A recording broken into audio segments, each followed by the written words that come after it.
আজকের বানিয়ে দেখাবো রিভার ফিশ কারি বা তেল ঝাল। তো সেটা আমি এখানে কিন্তু নিয়েছি খয়রা ইলিশ, আর এর তেল ঝাল বানাবো। আর সঙ্গে মেথি শাক, এই মেথি শাকটা আমি আলু দিয়ে ভাজা করে দেখাবো। তো কিভাবে বানাচ্ছি দেখুন। প্রথমে আমি খয়রা ইলিশ সেটা ধুয়ে বেছে পরিষ্কার করে নিয়েছি। এবার ওর মধ্যে লবণ দিয়ে দেবো পরিমাণ মতো, আর হলুদ গুঁড়ো দিয়ে দেব 1 চামচ মতো বা পরিমাণ মতো। তারপরে ভালো করে নুন হলুদটা মাছের সঙ্গে মিশিয়ে নেব বা লাগিয়ে নেব। মাছ নুন হলুদ মাখা হয়ে গেলে এটা সাইডে রেখে দেবো। এরপরে আমি তেল ঝালের জন্য পেঁয়াজ, কাঁচা লঙ্কা, আদা রসুন পেস্ট আর জিরে, সর্ষে বাটা, ধনেপাতা আর টমেটো কুচি নিয়ে নিলাম। এবার আমি কড়াই বসিয়ে মধ্যে সর্ষের তেল দিয়ে দিলাম মাছটা ভাজার জন্য। তো পরিমাণ মতোই কিন্তু দিয়ে দেব। তারপর কড়াইটা কিন্তু খুব ভালো করে গরম করে নেব, মানে তেলটা। কড়াইয়ের তেল থেকে যখন ধোঁয়া মতো আসবে তখনই আমি মাছগুলো ছেড়ে দেব, না হলে মাছ কিন্তু সচরাচর লেগে যায়। যেহেতু আমার কড়াই খুব পরিষ্কার, তো ওই জন্য। তো তারপরে আমি মিডিয়াম আঁচে মাছগুলো কিন্তু সুন্দর করে ভেজে নেব উল্টে পাল্টে। তো দেখুন একটা সাইড হয়ে গিয়েছে, তো আমি উল্টে দিলাম। আবারও ওই সাইডটাও সেম একইভাবেই কিন্তু সুন্দর করে ভেজে নেব। আর খয়রা ইলিশ কিন্তু খেতে দুর্দান্ত লাগে, অনেকটাই ইলিশ মাছের মতো স্বাদ হয়। তো পুরোপুরি ইলিশ মাছের মতো না হলেও কিন্তু খেতে সুন্দর লাগে। তো হয়ে গেল ওই মাছটা ভাজা। তো এবার বাকি মাথার মানে সাইডগুলোও ভেজে নেব উল্টে পাল্টে একইভাবে। তো এইভাবে সবগুলো মাছ আমি কিন্তু ভেজে নিচ্ছি। দেখুন সবগুলো মোটামুটি ভাজা হয়ে গেছে। আবার এক এক করে তুলে নিচ্ছি। আর এবার ওই তেলের মধ্যে আরও পরিমাণ মতো আমি রান্নাটা করব, তার জন্য আরও পরিমাণ মতো সর্ষের তেল দিলাম। আর ওর মধ্যে কালো জিরে 1 চামচ আর মানে গোটা কাঁচা লঙ্কা চেরা দিয়ে দিলাম 4-5টা। তো আপনারা ঝাল বুঝেই দিয়ে দেবেন, শীতকালে ঝাল হয় না। আর পেঁয়াজ কুচি এরকম মিহি করে কুচি করে নিয়ে সেটাও আমি দিয়ে দিলাম এখানে। বেশ মোটামুটি 200 মতো প্রায় পেঁয়াজ দিয়ে দিলাম, 2 থেকে 250। তো তারপরে ভালো করে আমি পেঁয়াজটা ভালো করে আমি ভেজে নেব। এরপর আদা রসুন পেস্টটা দিয়ে দিলাম, তারপর একটুখানি ভেজে নেব। এরপরে ওর মধ্যে দিয়ে দেব জিরে আর সর্ষে পেস্ট। তো আপনারা একবার এরকম জিরে সর্ষে পেস্ট করে দিয়ে ভাজা মানে মাছের তেল ঝাল বানিয়ে দেখবেন, টেস্টটা কিন্তু অন্যরকম লাগে। এবার আমি দিয়ে দেব হলুদ গুঁড়ো পরিমাণ মতো, লঙ্কার গুঁড়ো ঝাল বুঝেই দিয়ে দেবেন। তারপরে মিশিয়ে নেব। এরপরে ওর মধ্যে টমেটোর টুকরো করে রাখা সেটা দিয়ে দিলাম। তারপর মিশিয়ে নেব। এবার একটুখানি লবণ দেব যাতে টমেটোটা তাড়াতাড়ি সিদ্ধ হয়ে যায় বা গলে যায়। তো এরপরে অল্প অল্প জল দিয়ে আমি মশলাটা কিন্তু কষিয়ে নিতে থাকবো। আর অল্প অল্প জল দেব, মশলা কষাবো। মশলা যত সুন্দর করে কষানো হবে ততই কিন্তু তেল ঝালের টেস্টটা সুন্দর হবে। আর আমি এখানে কোনো জিরে গুঁড়ো ধনে গুঁড়ো কিন্তু ইউজ করি না। আমি ডাইরেক্ট কাঁচা যে গোটা জিরে হয় সেটাই কিন্তু সর্ষের সঙ্গে বেটে দিয়েছিলাম। তো আমার মোটামুটি দেখেই বুঝতেই পারছেন, আর অল্প একটু 2-4 দানা চিনিও দিয়ে দিলাম।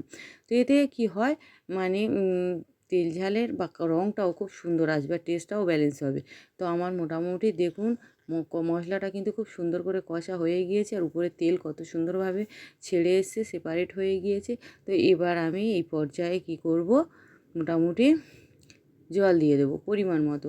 পরিমাণ মতো জল দেওয়ার পরে ভালো করে মিশিয়ে দেব। এরপর জলটা বা ঝোলটা ফুটে আসার জন্য অপেক্ষা করব।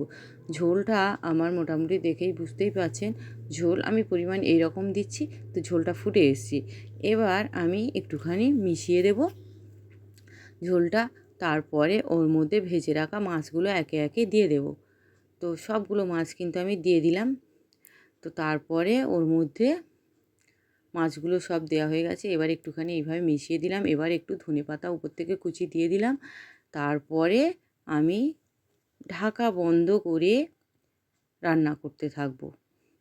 তো এই পর্যায়ে আমি ঢাকা দিয়ে দিচ্ছি। আর মিনিট 5 পরে আমি খুলে দেখাচ্ছি। দেখুন ঝোলটার উপরে কি সুন্দর তেল চলে আসছে। তো আমি ঝোলটা এরকমই রাখবো। তাই এবার আমি গ্যাসটা অফ করে দেব। দিয়ে আমি এটা প্লেটে ঢেলে নেব। তো একটা প্লেটের মধ্যে আমি কিন্তু এইভাবে ঢেলে নিলাম। তো তারপরে একটুখানি খুন্তির সাহায্যে মাছগুলো একটু এইভাবে সুন্দর করে সাজিয়ে দিলাম। তো তারপরে এটা আমি সাইডে রেখে দেব সাইডে এটা সরিয়ে রেখে দেবো। আর তারপরে আমি যে মেথি শাকটা ভাজাটা রেডি করে নেব। তো মেথি শাক ভাজার জন্য আমি কি করব, কড়াই বসিয়ে দিয়েছি আর কড়াইয়ের মধ্যে তেল দিয়ে দিলাম, সর্ষের তেল। তারপরে তেল গরম হয়ে এলে ওর মধ্যে পেঁয়াজ আর কাঁচা লঙ্কা চেরা দিয়ে একটুখানি তেলের মধ্যে ভেজে নেব। তো তারপরে পেঁয়াজ কাঁচা লঙ্কা ভাজা হয়ে গেলে মেথি শাক আর আলু আমি কেটে ধুয়ে পরিষ্কার করে রেখেছি। এইভাবে তো আপনারা এইভাবে করে রাখবেন। ডোকগুলো কিন্তু ওর নিতে হয়, মেথি শাকের ডাঁটা নিতে নেই। ডাঁটা একটু কেমন মতো খেতে লাগে। এবার ওর মধ্যে লবণ দিয়ে দিলাম আর হলুদ গুঁড়ো অল্প একটুখানি দিয়ে দিলাম। শাকে বেশি হলুদ দেওয়ার দরকারই পড়ে না। তো তারপরে একটু জল দেব, দিয়ে আমি ভালো করে এইভাবে মিশিয়ে দিলাম। এরপরে ঢাকা দিয়ে আমি মোটামুটি শাকটা আর আলুটা সিদ্ধ হওয়ার জন্য অপেক্ষা করব। তো ঢাকা দিয়ে দিলাম। তারপরে যখনই আলু বা শাক সিদ্ধ হয়ে আসবে তখন আবার ঢাকাটা খুলে নিলাম। দেখুন শাকটা কতটা কমে গিয়েছে। আমি একটা তাড়ি এনেছিল। তো তারপরে শাকটা এরকম মাঝখানে একটুখানি মানে ফাঁকা করে নেব আর ওর মধ্যে সর্ষের তেল দিয়ে দিলাম চামচখানেক মতো। আর ওর মধ্যে আমি দিয়ে দেব রসুন থেঁতো করা। দিয়ে এরপরে আমি কি করব, এটা লাল মতো করে ভেজে নেব। রসুন থেকে যখন সুন্দর গন্ধ আসবে তখন উপরে শাক আলু টালুগুলো ওর সঙ্গে মিশিয়ে দেব। তো সুন্দর রং যখন চলে এসছে এবার আমি মধ্যে মিশিয়ে দিলাম আমার মেথি শাক ভাজা রেডি। তো আপনারা একবার এইভাবে মেথি শাক ভেজে দেখতে পারেন, খুব সুন্দর খেতে হয় কিন্তু, গরম ভাতে টেস্ট লাগে এত। আর এবার আমি প্লেটে পরিবেশনের জন্য সার্ভ করে দিচ্ছি। দেখুন, তো এরকম যদি নদীর এরকম মানে কি বলবো, খয়রা ইলিশ তেল ঝাল আর মেথি শাক ভাজা যদি হয় এই শীতকালে না, আর বিশেষ করে শীতে তো মেথি শাকটাই পাওয়া যায়। তো এত সুন্দর খেতে লাগে আপনারা ভাবতেই পারবেন না, খুব সুন্দর খেতেই লাগে। আর আপনারা একবার এইভাবে কিন্তু মেথি শাক ভেজে দেখতে পারেন। জানি না কেমনভাবে ভাজে, তবে আমার মনে হয় এরকম রসুন দিয়ে মেথি শাক ভাজার টেস্টটাই আলাদা হয়। গরম ভাতে অসাধারণ খেতে লাগে। এরকম দুটো দুর্দান্ত রেসিপি আপনাদের দেখালাম। যদি আপনাদের ভালো লাগে এই রেসিপিটা তাহলে আমার চ্যানেলকে প্রতিবারের মতো বলি লাইক কমেন্ট শেয়ার ও সাবস্ক্রাইব করে পাশে থাকা বেল আইকন প্রেস করে দেবেন। যারা বিশেষ করে আমার নতুন বন্ধু, যারা পুরানো বন্ধু তাদের জন্য অসংখ্য ধন্যবাদ আমার ভিডিও দেখার জন্য। আর সবাই ভালো থাকবেন, সুস্থ থাকবেন। ধন্যবাদ সবাইকে। আরও আমার চ্যানেলে আরও অনেক রকমের নিত্য নতুন ভিডিও আছে আর অনেক পিঠের রেসিপি এবছরে দেওয়া হয়েছে, আপনারা দেখবেন সবাই আর আমার পাশেও থাকবেন, যাতে আমি পরবর্তী আরও নিত্য নতুন ভিডিও আপনাদের সামনে হাজির করতে পারি। তো সেই আশীর্বাদ করবেন।